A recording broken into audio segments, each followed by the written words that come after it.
অন্যের বুদ্ধিতে চলা আর নিজের পায়ে নিজে কোড়াল মারা একই কথা। হ্যালো এভরিওয়ান, আসসালামু আলাইকুম। সবাই কেমন আছেন? আশা করি সবাই অনেক ভালো আছেন। কথা আছে না যে অন্যের বুদ্ধিতে ধনী হওয়ার থেকে নিজের বুদ্ধিতে ফকির হওয়া ভালো। কথাটা আসলে অনেক অনেক বেশি দামি একটা কথা।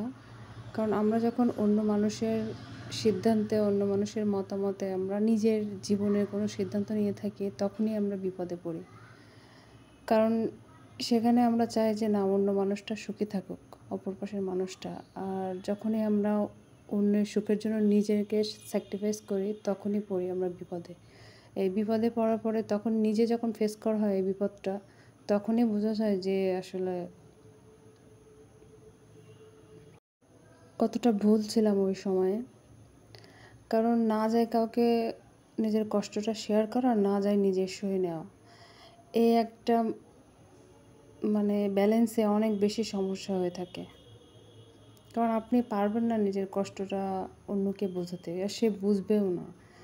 নিজের বিপদ তখন নিজেকেই সামাল দিতে হয়।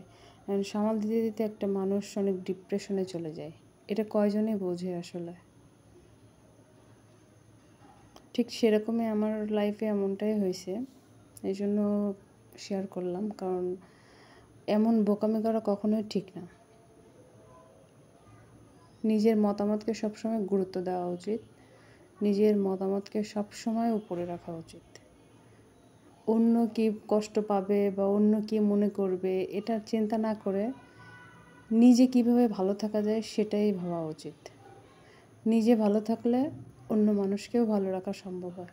নিজে যদি খারাপ থাকে, অন্যকে তো কখনো ভালো রাখা পসিবল হয় না। সবসময় নিজের প্রায়োরিটিটা সবার ঊর্ধ্বে রেখে সিদ্ধান্ত নিজেকেই নিতে হয়। তাহলে বিপদে পড়লে আর আফসোস করতে হয় না, আয় হ্যাঁ আমি কেন এটা করলাম, আয় হ্যাঁ আমি কেন এটা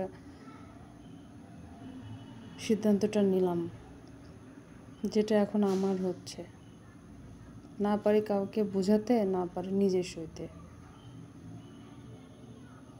যাই হোক, কেউ কিছু মনে করবেন না, সবাই ভালো থাকবেন।